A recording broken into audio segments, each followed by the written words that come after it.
Olá pessoal, aqui é Alessandro, tudo bem? Hoje eu vou fazer um vídeo mais curto, eu tô achando que os meus vídeos estão ficando um pouco longos, então vou tentar dessa vez fazer um vídeo mais curto. Então hoje eu quero falar, sobre o livro Quatro Estações de Stephen King.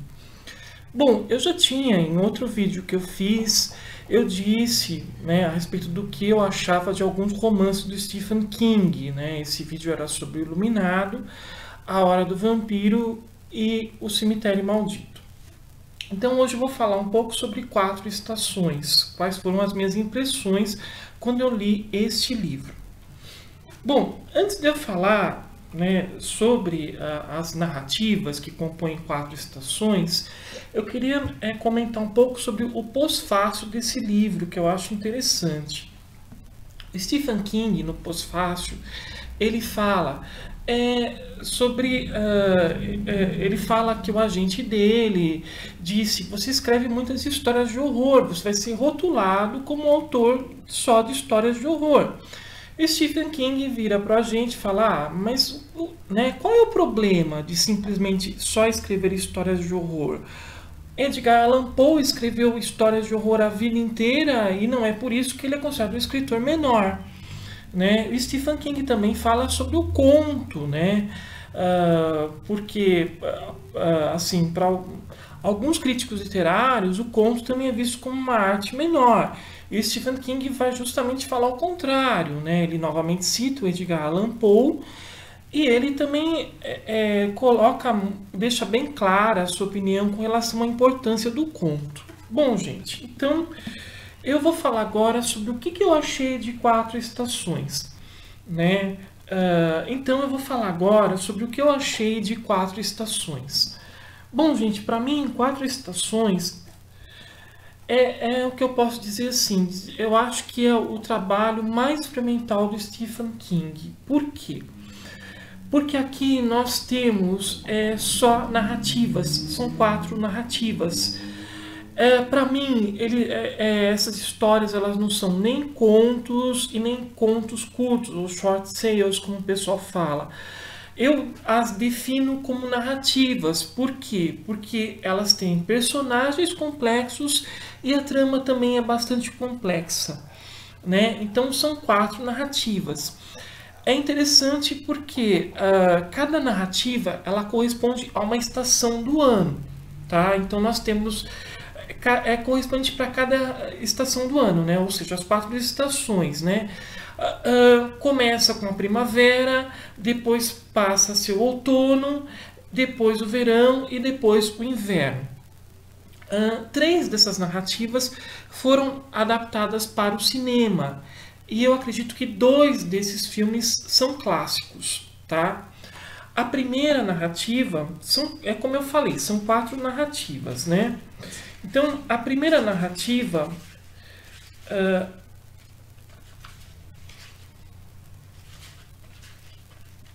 é Rita Hayworth e a Redenção de Shawshank, tá?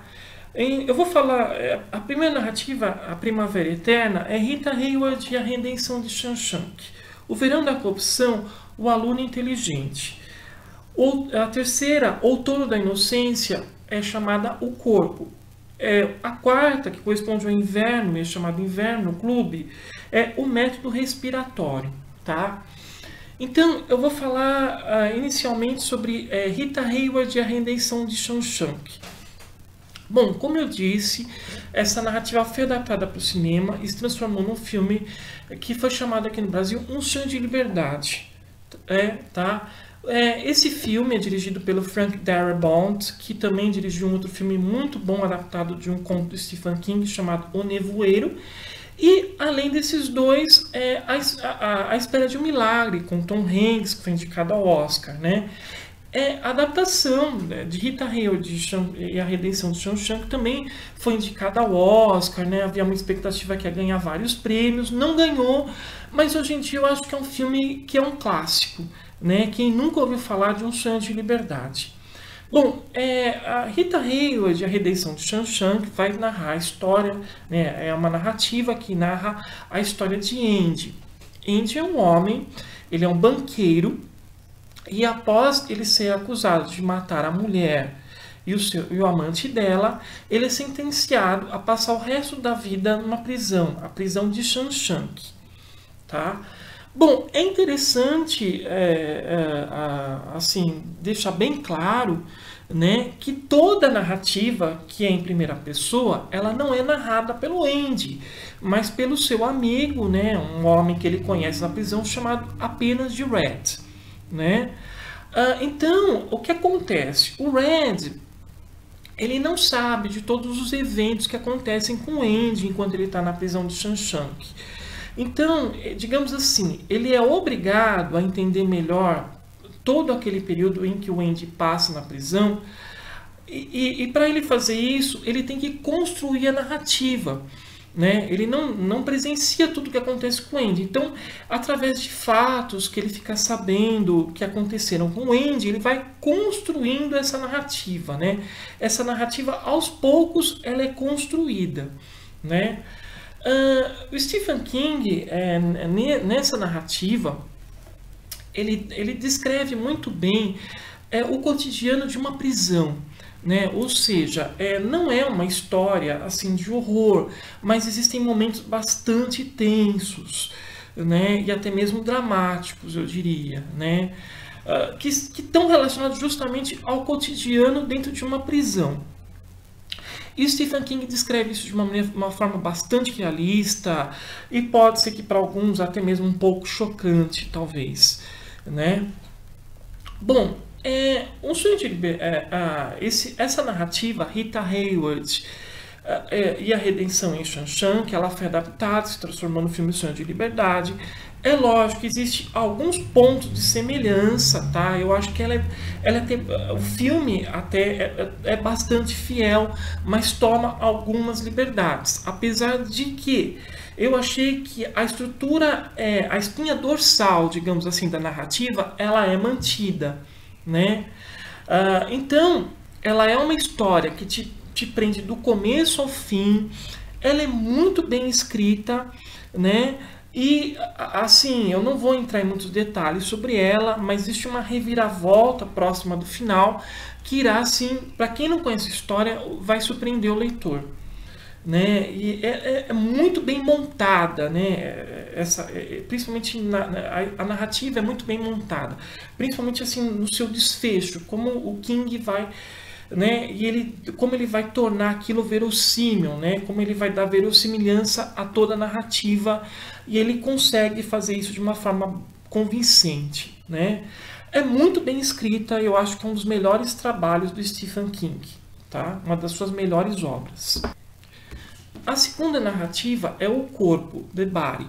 Bom, também foi adaptada para o cinema, se tornou um filme chamado Conta Comigo, que é um clássico, né? Essa narrativa, para mim, é que está mais próxima do Stephen King como autor. Por quê? É sobre um grupo de adolescentes que eles descobrem que existe um menino da idade deles, ele provavelmente morreu e o corpo dele está em algum lugar na floresta. E aí o que eles resolvem fazer? Eles resolvem ir até lá para descobrir para encontrarem o corpo, porque eles acham que através disso eles vão se tornar famosos nas cidades onde eles vivem. Ou seja, eles vão se tornar como se fossem celebridades, digamos assim, né? Então o corpo, ele vai ser essa jornada, né, deles até esse determinado lugar onde está, né, o corpo desse garoto. Bom, o interessante é que um dos garotos se chama Gordon. E o Gordon gosta muito de contar histórias. Detalhe, essas histórias são inventadas pelo próprio garoto, né? Então, nós vemos aí, a gente pode, numa leitura de O Corpo, ver que o Gordon, ele é uma espécie de alter ego do Stephen King, né? Existe assim, nessa narrativa O Corpo, existem assim toques autobiográficos disfarçados, eu diria, né? Porque esses adolescentes estão numa cidade do interior, eles crescem na década assim, dos anos 60, né? Enfim, que foi mais ou menos a mesma época da adolescência do Stephen King, tá? Bom, o corpo, nós podemos também entender o corpo como se fosse um ritual de passagem, né? Então eu acho que Stephen King, quando escreveu essa narrativa, o que ele quis dizer? Ele quis, digamos assim, o ritual de passagem é justamente uma experiência, né, em que existe uma transformação, uma mudança. Então, nesse caso, o que seria? Seria crianças, né? Eles têm em torno, acho que seria em torno, acho que de 14 anos, tal, tudo. Então seria a passagem, assim, no caso de um adolescente, né? Para uma fase assim mais madura, ao ponto assim de se tornar uma pessoa adulta, né? Então seria justamente o que Stephen King quer mostrar mais ou menos no corpo, essa coisa, né, das alegrias e das tristezas de ser adolescente, né? Essa coisa da mudança com relação à mudança, até mesmo com relação à mentalidade, né, do adolescente. Bom, o corpo não é uma história de horror, mas tem momentos assim bastante assustadores, porque existem algumas descrições. Quando o Gordon ele faz algumas descrições de alguns sonhos dele, então as cenas dos sonhos do Gordon, né, são cenas de horror e são assim descritas de forma bastante assustadora. Mas também novamente chama a atenção o realismo, né, que o Stephen King imprime em um corpo, porque ele cria personagens assim verossímeis, você consegue visualizá-los, você consegue enxergá-los, você consegue vê-los, né, na sua frente quando você está lendo essa narrativa, né? De certa forma, nós também podemos entender o corpo como uma narrativa metaficcional, ou seja, é uma história que fala, né, justamente de um processo de criação literária. Inclusive, em alguns trechos do corpo, existem 2 contos, né, do Gordon, né, e são 2 contos inteiros, 2 textos integrais, né, 2 contos que o Gordon escreve. Um deles, o Gordon conta para os seus amigos e aparece até mesmo no filme, uma sequência bem nojenta, eu até diria, né? Mas é muito interessante, né? Então, a gente é muito emocionante, assim, no final do corpo, quando eu terminei de ler o corpo, eu fiquei muito emocionado, porque foi como a gente lendo, terminando de ler o corpo, a gente tem a impressão que a gente viu o surgimento, o nascimento de um escritor, né? Então, para quem gosta de literatura, é uma coisa assim muito bonita de se ver, né? É como se o Stephen King tivesse colocado a alma dele nessa história, né? E sem dúvida é uma história assim muito comovente. Fiquei bastante comovido. Eu acho que é tão bom quanto o filme. O filme também foi muito bem adaptado, né? Tem tomou assim algumas coisas algumas coisas no filme não aparecem, assim, né? Coisas do conto não aparecem no filme, mas assim as situações principais estão lá, né? Então, se você não viu, conta comigo, né? Depois que você lê o corpo, vale a pena você assistir o filme, tá? Desculpa, pessoal, na verdade o corpo é a terceira história, tá? A segunda é O Aluno Inteligente, né? Eu não gostei muito desse título, eu acho que seria melhor se tivesse sido traduzido como O Aprendiz Competente, né?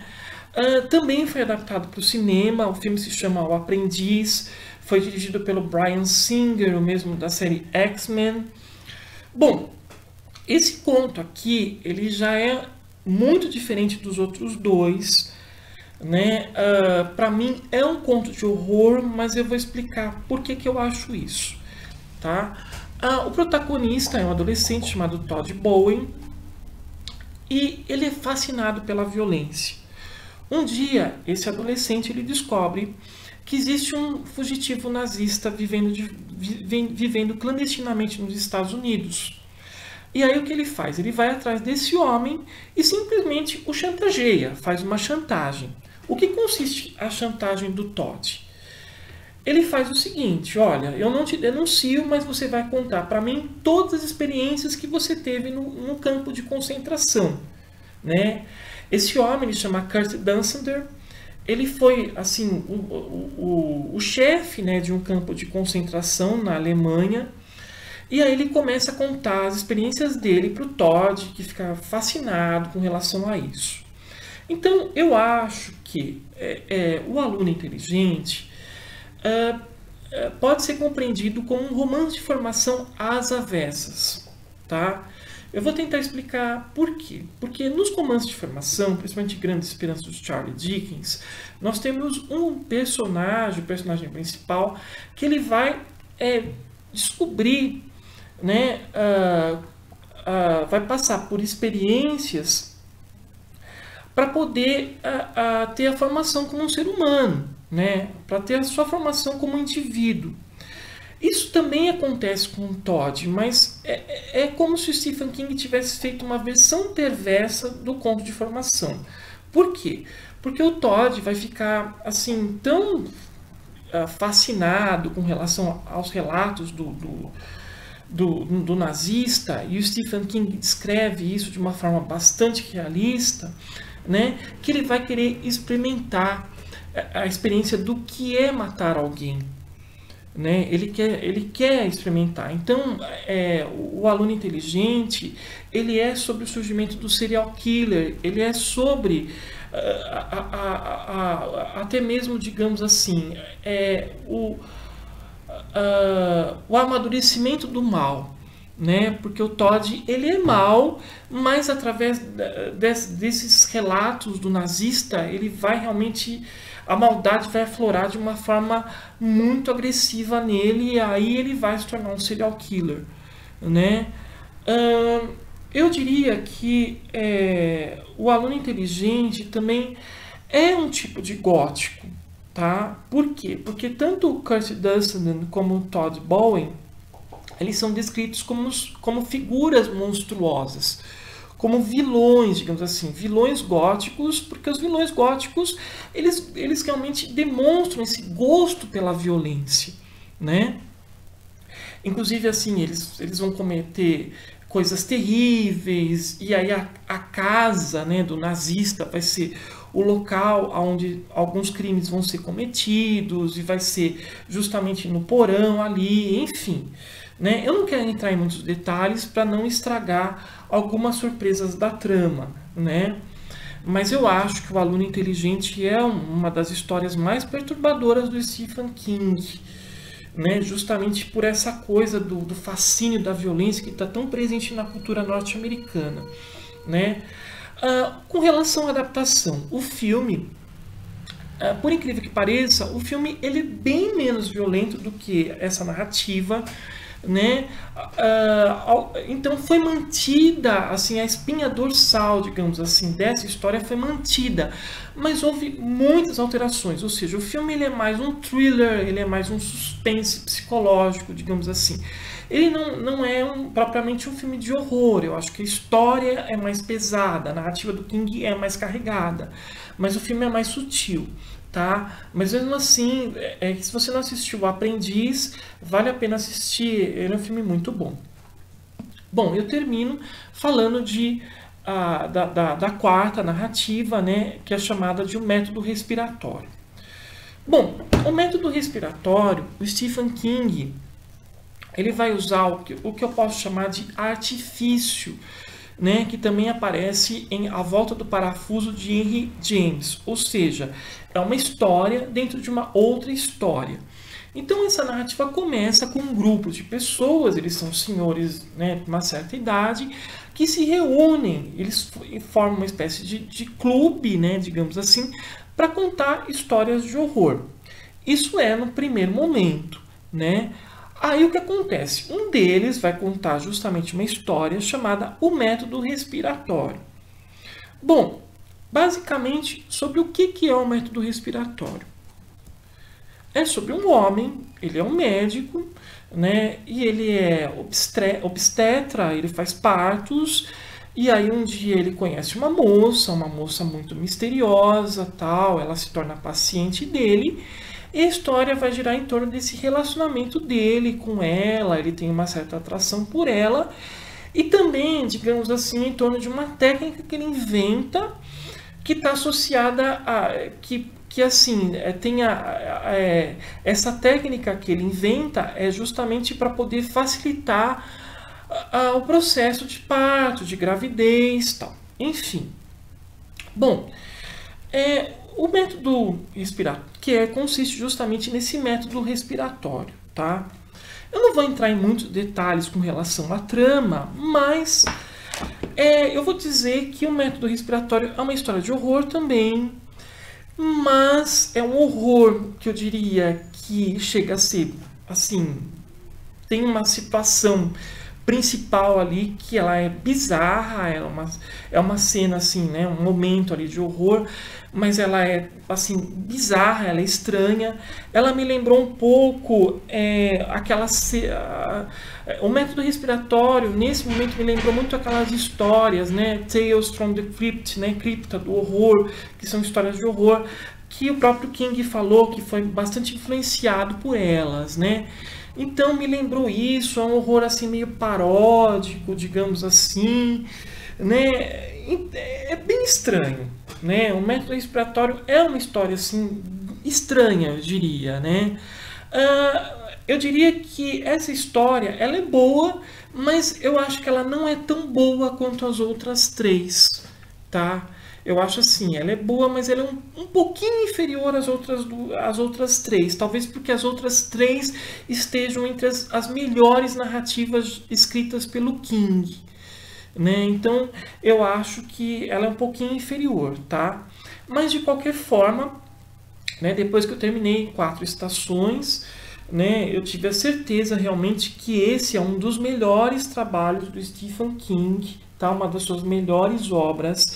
É muito bem escrito, né? O King, ele não usa uma linguagem chula que aparece em alguns outros textos dele, que isso me desagrada um pouco, tá? E assim, é um trabalho, eu diria que é um trabalho da maturidade dele como autor, né? Como escritor. Então, se você não leu 4 estações, vale muito a pena ler, tá? Bom, gente, então esse foi o meu vídeo, né, sobre 4 estações de Stephen King. Eu espero que vocês tenham gostado. Se vocês quiserem, me mandem sugestões, tá, sobre outros livros do King ou de algum outro autor que vocês tenham gostado, né? Eu pretendo voltar a outras obras do Stephen King. Acho que estou mais na metade de Tripulação de Esqueletos, que é outra coletânea dele. E eu pretendo fazer um vídeo, né, comentando pelo menos os contos que eu achei mais interessantes, né? E também eu comecei eu estou na fase de King maníaco, né? Eu estou lendo tudo do Stephen King, né? Eu comecei agora sobre A Redoma, né? Eu achei a trama interessante, apesar da linguagem do King ser um pouco chula, mas a trama eu acho bastante interessante, tá me envolvendo bastante. E eu pretendo fazer um vídeo quando eu terminar de ler esse livro também, tá? Então, até mais e aguardem novos vídeos.